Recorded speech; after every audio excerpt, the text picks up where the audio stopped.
If you had to give a fighter of the year, who would be Rob Moreno's selection as the best of 2025? I have mine formulated. I'll be very curious if it's the same. I Regardless of the fact that he ended his year on a loss, Yes! data this year. Yes! That's the right answer. Welcome to First Strike, only on VSiN, the sports betting network. Here's your hosts, Dave Ross and Rob Moreno. We are back. It is First Strike here on VSiN. Dave Ross and Rob Moreno coming at you here for the final time in 2025. One more to go, Rob. It's been great to have First Strike back, and seriously want to give you a shout out for being a big part of First Strike 2.0, my man. It's been great. We appreciate everybody that's watching and following with us here on the network on VSiN, wherever you get your podcasts. And we're going to continue this, obviously, into 2026. But we did want to kind of take a look back, a year-ender, if you will, and maybe some surprises and maybe things that we've learned along the way here with the 2025 season now behind us. I can't believe Dana White's going to make us wait 6 weeks to get another card. But, Rob, that's where we find ourselves. What is your big takeaway when you look back at 2025? You know, it was the second full year for my model, and continuing to learn different ways that I can bet the UFC and what my strengths are. I can definitely say I can definitely improve on method of victories. Yeah. That's not my strong suit. The model, it can give me as much data as it can, but no, looking back, it was a solid year. We had some great championship fights. We have a whole slew of new champions essentially to end the Right. year. I saw a graphic earlier last week, I believe, that no UFC current champion has any title defenses exiting the year. Some of it's Wow. just due to the fact that they just won their belt, but Yeah. it's a crazy year the way we end. We didn't end with any of the same champions. No, and again, some of those, the Pantoja one to me really stings because I did feel like we'll never know with he and Joshua Van Right. that day as Joshua Van now enters the new year as the champion there. But that one felt like, man, for the one champion to lose that way and to be on the trajectory. I think you could have said for Pantoja, possibly we'll get to who we think maybe fighter of the year could have been. It could have been Pantoja right there if he could have stayed healthy against Joshua Vance. So that's the one out of the champions that I go, I'd like to give him a mulligan and say, he didn't really get beat, but it's a tough luck sport sometimes, and that's the way it goes. You can't predict when those things are going to happen. I look back on it, Rob, and I go, you know me, I'm a dog player. We like to try to find value. Sometimes the model is going to find value in a big favorite, and meaning they should have been even bigger favorites. But for me, I felt like it was a really tough year to be the year of the dog. It was not a good year for dogs, right? Favorites did pretty much rule the day. We'll get to some of the bigger upsets that we did see, but certainly maybe in the championship fights, with the exception of what we saw at the end of the year, as you mentioned, I did feel like it was pretty chalky for big favorites. So it was hard to be that dog player and really find some of those really good value price points. I mean, we try to do it each and every week in the program, but I did feel like it was hard when you get maybe to a lot of those main events, whether they're for titles or not. It seemed like chalk ruled the day primarily. If you had to give a fighter of the year, who would be Rob Moreno's selection as the best of 2025? So it's going to be boring, and maybe people can disagree, but hey, that's the point here. That's why we do what we do. Let's Well, start a I don't know discussion what here. your answer is. I have mine formulated. I'll be very curious if it's the same. So regardless of the fact that he ended his year on a loss, I really am happy with what Merab Dvalishvili Yes! did this year. Yes! That's the right answer. I mean, he started his run UFC 311 against Umar Namar. Well, not his run, but this calendar This year. year. Umar Nurmagomedov, undefeated at the time, walked through him, and he was one. We'll talk upsets, but he was an upset at the time to Yeah. defend his belt. Rematch Sean O'Malley. Didn't even wait for. We always asked for finishes from Merab. He got the finish there, a submission, which was fantastic. UFC 320, Corey Sandhagen. He tries to throw some hands with the guy, and he actually at least rocked him a couple times, but then went to his bread and butter. And yes, he finishes the year getting completely dominated by Peter Yan in a 5-round war. But look, we ask for fighting champions nowadays, and Yes. sometimes we get. I mean, nothing against the heavyweight division and the drama that's going on with what was John Jones and now Tom Aspinall. Like, it feels like we don't see heavyweight title fights for years. Um, last year, you go to 2024, we had Alex Pereira, defending nonstop. Oh, And, yeah. he only defended 3 times, but it felt like he was constantly on the fight poster. And like, man, here he goes again. What a guy. We love him. He's the fighting champion. He's answering the call. So why not Marab this year, where he went for a fourth title defense? He came up short. And, some people say, what could have been with the first Peter Yan fight if Yan had been completely healthy? He had like a hand injury. But I'm saying the same for this rematch where, hey, what if Marab didn't just defend a 5-round fight 2 months prior? What if he had the rest in camp? So I'll be interested in that trilogy. But 100%, I think fighter of the year has to go to Marab because, man, it felt like he was in the octagon the entire year. Uh, again, did not know what your selection was gonna be. That's exactly mine. It is Merab, and again, we normally don't like to go with a guy that just came off a loss against Peter Yan, which actually was one of the bigger upsets that we saw in the calendar year, ironically. But I think you nailed all the points, Rob, that, like, Alex Pereira last year in 2024 was the company man, right? And by the way, there's nothing wrong with being a company man, when it's good for business. There you go, first strike. There it is right there on the shirt. I mean, I think that's a good thing. It's a positive thing that you are available for the organization, that they can depend on you. And almost to a detriment, you can make the case for Marab that maybe he fought one too many times in this calendar year, and maybe showed a little bit against Peter Yan in the championship rounds where he was not as dominant as he normally is at the end with his cardio, which is an advantage over everybody else. And maybe that played out a little bit, but I think Marab wouldn't want it any other way to go out the way he went out, at least that year. And I'd say for next year, would you blink if they said, "Let's make Jan Dvalishvili 3?" I wouldn't. I'd say, "Let's go."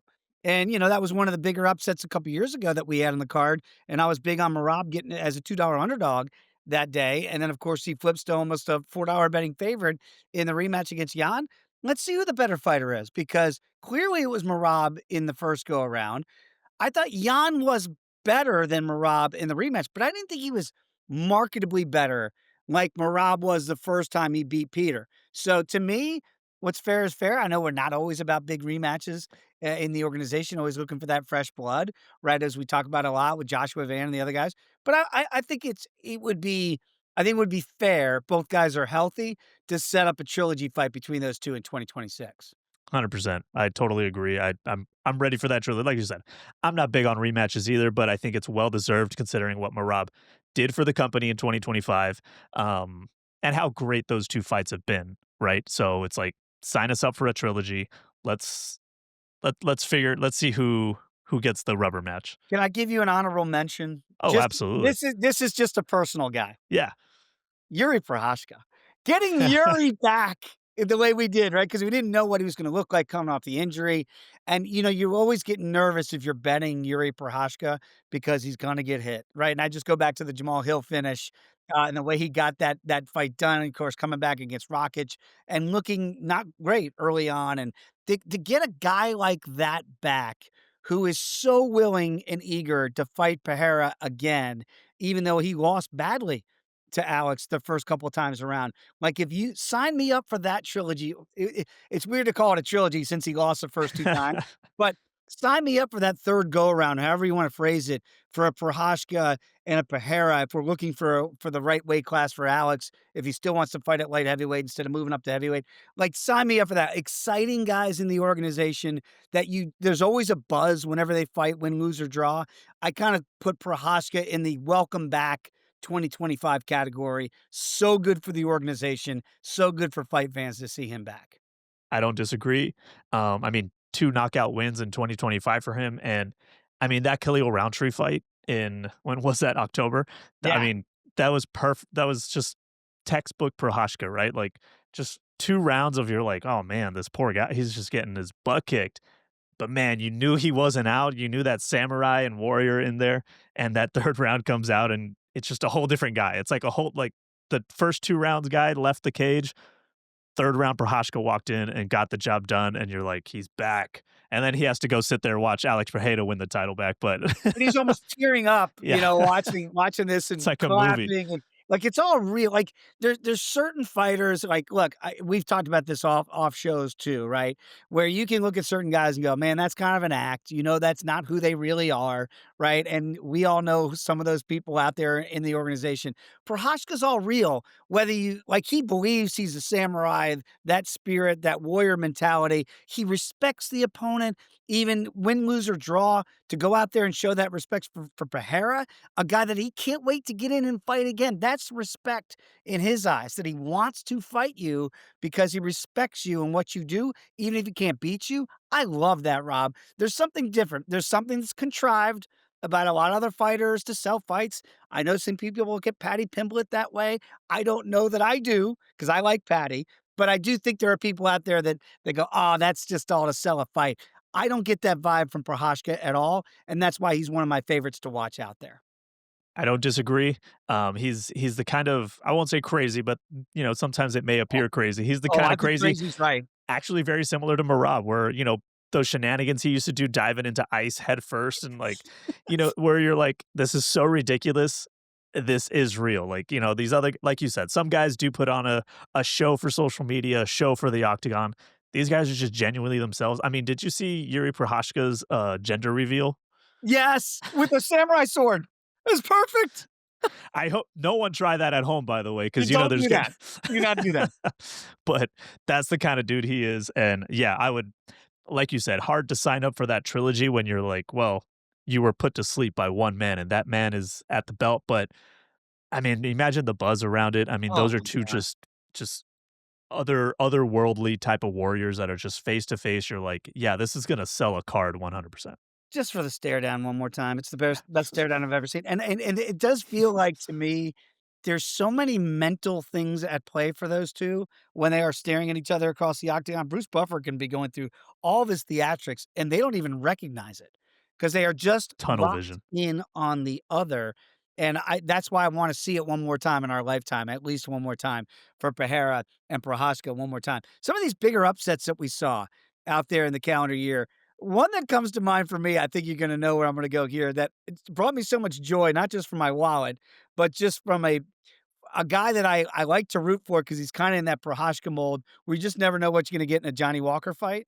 When he beat, Min Yang Jiang as a, what, $3 betting underdog against Yang, that's Johnny Walker, man. Like, he's gonna be kill or be killed, and he gets killed out there a lot of times, and yet that day to cash that ticket, and a guy that I do think has real skill, but we just kinda look like, man, some of the times he's been knocked out, it just doesn't look good, like the Bugs Bunny one against Jamal Hill always resonates with me, and yet to cash a big ticket like a guy in Johnny Walker, which I think a lot of people root for that authenticity, I thought that was one of the best cashes I had in 2025. Yeah, so we have a list here of the biggest upsets of 2025. A shout out to James Lynch, who appeared Yes, on the James show earlier Lynch. this year. This was something I wanted to do for the show anyways, and he posted it on Twitter, and I was like, "Ah, thank you. Homework done." um, but yeah, he compiled a list of the biggest upsets. Our biggest upset of the year was Heoni Barcelos plus 710 against Peyton Talbot. A lot of us Yeah. remember that because it was kind of an eye-opening experience for Talbot. But hey, he bounced back with a huge win over Cejudo, which, by the way, Cejudo, way to go out on your shield. I mean, he went Yes. out there swinging. Um, he didn't try to put on a slow show or make excuses. He went out there and just got his face beat in and did it with pride. Wrong side of that. When I was on Henry's side, and the best $2 I ever lost right there, plus $2 betting underdog, because he did. He could have just stayed away, made this boring. He went in there, and Talbot couldn't get him out of there. So that was pretty impressive by Henry to go all 15. But you're right, that was the biggest upset by number as a $7 betting underdog in 2025. Yeah, and one of my favorite to cash was actually that Merab Dvalishvili at plus 225 early in the year, over Umar Nurmagomedov. Yeah. That was a big one for me. I think personally it's nice to look back at these, especially with my model and realizing like, wow, the model actually identified some of these, and it's good to know that they were some of the bigger upsets that we saw some value there. Man, one that stands out was Neil Magny against Jake Matthews plus How about that? 295. You mentioned the Johnny Walker one. That one was fun because I didn't have a play in that one, but I was rooting for Walker just because I knew you were, and Yeah. that price was just so big. But going back to Marab, it's kind of funny that in this list twice, once as the biggest upset, and then Right. he's been flipped as too big a favorite, and then Jan beat him at plus 340. But it's a great list. It's good to know there's always some potential for some fireworks in a fight. You want to know that's possible as a bettor, as a viewer, that sometimes even the plus 710, plus 500 can come through and create chaos. And a couple others that really do stick out to me a little bit down the list here that James compiled. Just again, these are monetary numbers, so it's not by our opinion. These are actually by the odds. There are two that stood out to me. Alex Hernandez at plus 315 over Chase Hooper, who was almost a $4 betting favorite, minus 385.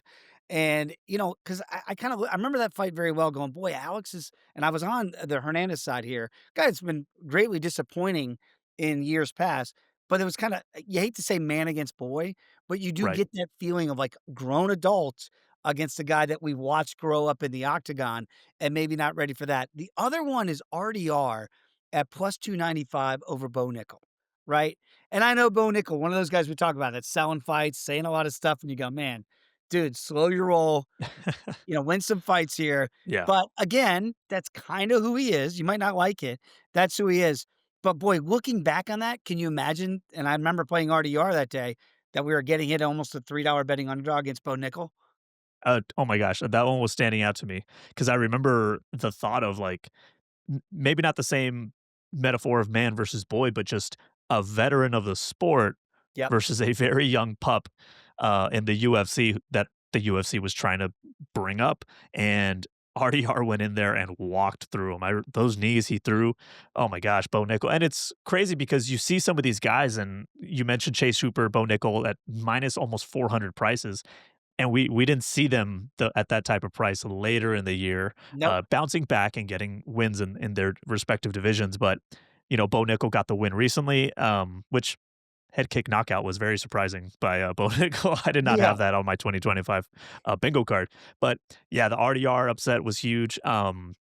Yeah, there's some great fights on here. I'm gonna have Oh, to look yeah. back on some of these. You see Derek Lewis in there with his big Oh, win that at was a big favorite of mine too. the chair, right? That Over was the the same chair. thing, just a veteran versus up and comer, and you're like, "Come on, Der if there's a guy like Derek Lewis at plus 250, you take it."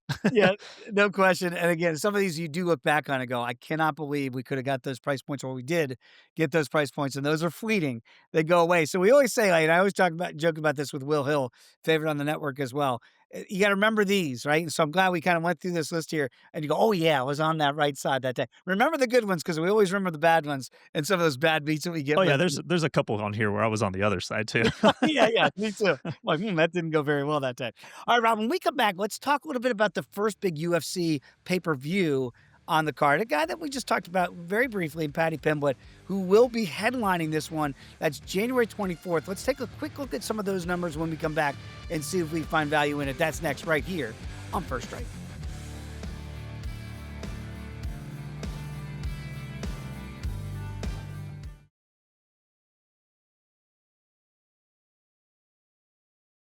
You're tuned in to First Strike, right here on VSiN, the Sports Betting Network. Welcome back to, as we say in the biz, the year ender for UFC for 2025. Put a bow on that. Rob, we know that not everybody out there that's watching and listening, and thank you for doing so, is a VSiN Pro subscriber. You should be. So we have an intro offer right now, $9.99 for your very first month. So yours going to get our UFC picks, but you're going to get everything else the network has to offer. You and I have talked about this in weeks past. As a VSiN Pro subscriber, you're going to have blind spots that you have as a bettor. We help fill in those spots, whatever the sport may be. We got experts galore, Rob. No better time than the present to be a VSiN Pro subscriber for just $9.99. 100%. I think it really helps fill in the gaps for someone who enjoys betting every sport, right? I know some people, they like their niche and they put the bankroll away for the year when the season's over. Not everyone, sometimes you just need a little something on the game. And Yeah. hey, there's plenty of experts at vsin.com. And like you mentioned, we have plenty of other podcasts, but right now we got the Bull Guide out, and that's huge. So definitely it's time to subscribe. Hey, it'd make a great Christmas present too. That's a great idea. You got somebody to wager a little bit, get them a subscription, $9.99 for their very first month. The first pay-per-view of the year. And by the way, I want to give a shout out to Dana White because I know everybody's like, Dana, what are you doing? 6 weeks off. This is terrible. Okay, it is. But I'm forever indebted to Dana in the UFC because back in the pandemic in 2020, they were the one organization, the one that figured out a way to keep things going when everybody else, we're talking about the whole world shut down. Dana, I've never forgotten that. It came on my pod back in those days in 2020. So I know we're frustrated about the wait, but as Tom Petty once sang, the waiting is the hardest part, and we will be back. We can't wait for that pay-per-view. It's gonna be January 24th, UFC 324. It's the first pay-per-view and event of the year. So we start off with a bang, man. No warm-ups, no Apex cards. We get right to it. I hope Lou Finocchiaro is not listening right now, Rob, because he and I have differed on Paddy Pimblett through the years. Mm. Now, I've never lost a wager on Paddy Pimblett. You know why? Because the guy just has won. That's all he's done. And I know we've been waiting 4 years to find a spot to fade Paddy Pimblett. He's over a $2 betting favorite to be and new against Justin Gaethje. Who doesn't love the highlight? Everybody loves Gaethje. So do I. At plus $1.70. Rob, I got to tell you, I haven't got to the window yet. I normally don't like, you know me, I'm a dog hunter. I don't know that I can fade Paddy Pimblett here. I don't know that I can. I just look at him and I know that sometimes he says things that, make you want to put the nails on the chalkboard. And he's already said he really doesn't care if it's Gaethje, if he doesn't even have to fight, he just wants the belt. You don't like to hear that necessarily.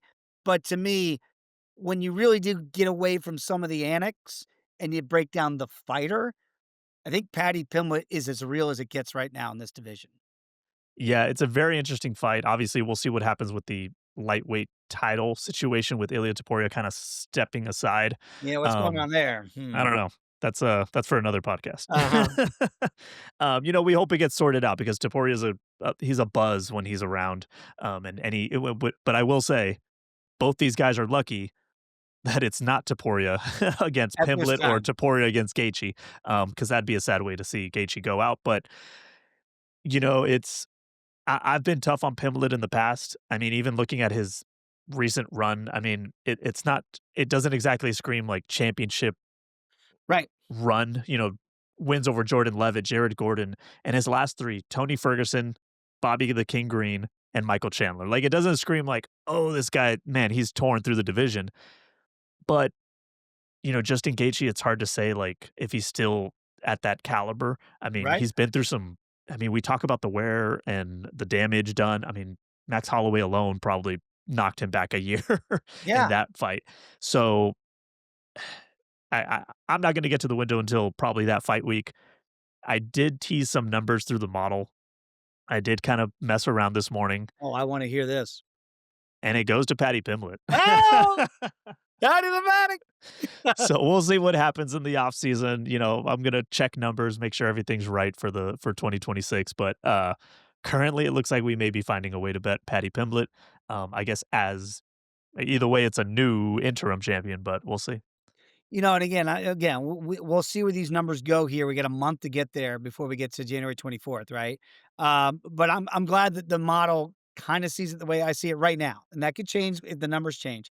But what I do see is, we talk about like I couldn't have I was so excited to watch Pantoja fight Van 2 weeks ago because I really did think that you were gonna get a human backpack situation with the striker like a Gaethje, and you were to see Pantoja use those angles to get to his back. Didn't have to be on the ground, could have been standing and get a submission. I kinda see it the same way. I see Patty, what Justin Gaethje wants to do. We've seen Gaethje be technical. I should say that too. Go back to the Tony Ferguson fight. I know it's years ago now. He was very technical Yeah. and very clean in that fight. But can he really be that guy and outpoint a Paddy Pimblett with the hands for 5 rounds? I don't think so. And I think if he gets wild, which he has a tendency to do, I see Paddy taking his back. That's what I see. And that guy, I think the lightweights are starting to figure out that when you get in that position with Paddy Pimblett, you don't want to be there. That's not where you want to be with this guy. He will submit you. So yes, Gaethje's got the advantage on the hands. I don't think anybody's going to doubt that. And we know he still has raw power, but I just wonder if he can't check the chin of Paddy, can he really get it home? and get that title. I don't see it that way today. One And we other talk fighter that about sorry, we yeah, talk about, like, the consistency of a fighter too, and say what you want about Patty, he's been in there. Gaethje's got 2 fights in the last 2 years, right? One of right. those being the Max Holloway, and then he came back to a decision over Fiziev, but that was March of 2025. So you're talking almost a year, out of the cage just to come back in and fight, what the UFC sees as a potential future, so Yeah, it doesn't it's not like he's been the most active guy either to right. stay sharp there with Gaethje. There are 2 title fights on this card, and the other one is the GOAT. I think today we can still make that claim for the Lioness, Amanda Nunes. Now, what's funny about that is if she never fought again, I think with the body of work, there wouldn't be a question because she avenged the loss to Juliana Pena, right? To come back out and get that squared, circled, done, and check that box. But now, when you come back out, I wonder if that goat discussion goes back and gets tabled when you take on somebody like Kayla Harrison. And we know Kayla is big for any division. Certainly, she's going to be big. Battle of moms, by the way. And now Kayla is minus $1.70 against the Lioness. I almost feel like it's too late. We love Amanda. Who doesn't love her? But again, I'm always looking for dogs, and I can't find any right now in those 2 title fights. Yeah, I mean, I thought the same thing when I looked up their odds. It was maybe not the first time I had seen the odds when they announced the fight, but you never know how those move. And when I checked, and I was like, wow, she's only minus 170, minus 180. Nothing against the GOAT, nothing against the Lioness, like you said. I mean, complete domination as a champion, avenged the only loss in her title run there. But man, it's been 2 years, almost 3 years, I'm sorry, by the time almost 3 years since she's been in the cage, and she didn't just step away, she retired, like, she officially hung up the gloves, so we're assuming there was time spent not in the cage, not training, and she's gonna come back against Kayla Harrison, who probably lives in the gym nonstop. Yeah. Um, I mean, and she's ready to defend that belt. She's a proud champion. She's someone who's just ready to tear through the division and show the world what she can accomplish. It'll be a very interesting fight. I'll be interested to see what the model tells me, considering we'll have to account for the fact that Nunes has been out of the cage. But man, it's hard to see. I don't know. I'll have to look back on Harrison's resume. And again, Harrison destroying Juliana Pena, common opponent. Like there are some marks that I'll be curious to see how the model takes that into account. So look, Amanda looked great in her comeback. Obviously, when she beat Pena too, she looked really good in that as well. So she's still the greatest of all time today. I just wonder if that changes the equation if she doesn't look great this time around against Kayla Harrison. I try There's not to judge based on those things no, sometimes. You talk about Anderson Silva's, later run in his but life. it did hurt, right? It did hurt. Did it Right. hurt the legacy a little bit? It changes your image, That especially did. as newer fans come on and, I mean, I if Shevchenko were to move up in weight and fight Nunes again and Nunes dominates her, does that change our image of what Shevchenko's done? It's sad because very few have walked away the way Khabib maybe stepped away, or GSP is always the guy Right? I like to bring up, who stepped away, came back once, dominated, and then was like, "All right, I'm good." Won a middleweight crown that day, beat Michael Yeah, Bisping, right? You yeah, win another title out of your weight class and then go off into the sunset. That's how you get that legacy, right? And yeah, so even a guy like Jose Aldo, who people will say is the greatest featherweight of all time, you got starched by Conor McGregor to lose the belt when you did. You go down to bantamweight, you're still very competitive at bantamweight, but it wasn't like you didn't win the bantamweight crown or anything like that. right. So I do think sometimes the longer you fight, it's almost fair to say then that goes into the body of work, and I think that's what the Lioness not that she cares about it, because obviously she's confident enough to come back and feel like she can still do it, and I appreciate that you wanna still test your skill and see if you still have it. We're gonna find out against Kayla Harrison if she still has it. When you look in the futures in 2026, and we got some really good, interesting cards. I can't wait for the BMF belt, by the way. That's gonna be Max Holloway against, Do Bronx, Charles Oliveira. I mean, I know it people laughed at that belt for years, and I did too, and now I go, "Ooh, I can't wait for that fight." Like, I that is exactly what the belt's made for, is a fight like that. Like, who cares if it's for a real belt? Let's just do it for who is the baddest you know what out there. Anything that you find out there that you look at now and go, "Future champion," or a title fight that, or just main event fight that you can't wait to see? So, yeah, looking at the February looks stacked for the UFC, by the way. We've got 2 fight nights, Strickland versus Hernandez. That should be a good fight, getting Sean Strickland back in there. Wait, is that gonna be a good fight? Or is Fluffy gonna smother him? I'm so worried for Sean Strickland in that one. Depends how you how you picture that fight going.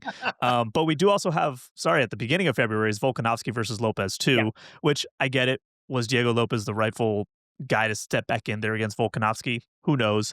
That's not for us to say because hey, the fight's been made. So right. what are you going to do about it? But that should still be a great fight because it was a great fight the first time. Now we've got another year of Volkanovski. He is getting, I'm not saying he's old, but in the fight game, that number catches up real quick all of a Very sudden. much so. And a guy against Diego Lopez, who I think in that 5th round against their first fight kind of figured out, like, I just need to attack like a wild man, and maybe that's how I get my shot. I think he just ran out of time, Mhm. but now he's got another 25 minutes to maybe work a new plan. We'll see what happens there. We also get Moreno versus Almabayev in Yep. February. I think that's a Mexico card, so Moreno loves being down there and fighting for his country. And then in March, we get that BMF title. And I will say, while it's I didn't like it when it happened earlier this year that it was a pay-per-view with the BMF title at the top. It was like, you know, "You want us to pay for this?" Right, yeah, yeah. But Good now point. we're at Paramount. Now we're in Paramount. Put it at the main event. I'm totally happy. It's still a banger of a fight. I'm happy to see DuBronx, Max Holloway. What a fight that's gonna be. I believe their second time facing each other too. Yep, that's gonna be amazing, and again, I've already got my Paramount Plus, not that you have to subscribe, people. No, We don't work for Paramount, we no. get nothing for this, but I have already signed up, I'm so excited.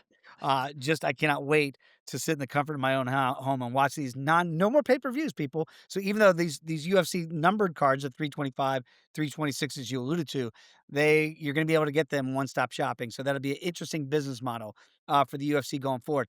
You wanna tell the people about when you and I will be back after Christmas and after the New Year, as we're gonna shut it down for the rest of 2025, but we will be back at the beginning of 2026. Yes. So happy holidays to everyone. This is the last episode of 2025. I do want to say thank you to Steve at VSiN for just trusting us to bring this show back. Thank you, Dave, Thank you, also Steve. for Oh, man. throwing my name in the hat and bringing me on. Hopefully, everyone is also thankful that Dave did that. But yeah, we will be back. Not the same week as UFC 324. We'll actually be back the week before, January 14th, for a special episode with one of the First Strike goats, Lou Finocchiaro. Oh! I I just got the message from him. He's in. Do a special episode, just gear up and a couple of lessons he's learned along the way and talk futures. He's big into not everyone's into the UFC futures market as far as future champions and who's yeah, going to be the champ at the end of the year, but that's a market he tackles and it'll be a hun episode for us to dive into with him. I can guarantee we already disagree on Pimblett and for JT, I can't wait. No, Lou's the best. And seriously, Rob, to bring back this show as we've done in 2025, there was no better person than you to ride shotgun with. So I appreciate all that you have done for this program, everybody. It's not possible without your work each and every week. So it's been great to have the return of First Strike on VSiN. It's been absolutely spectacular. Everybody, have a wonderful, a Merry Christmas, a Happy New Year, and we'll see you back here in 2026. It is VSiN, the Sports Betting Network.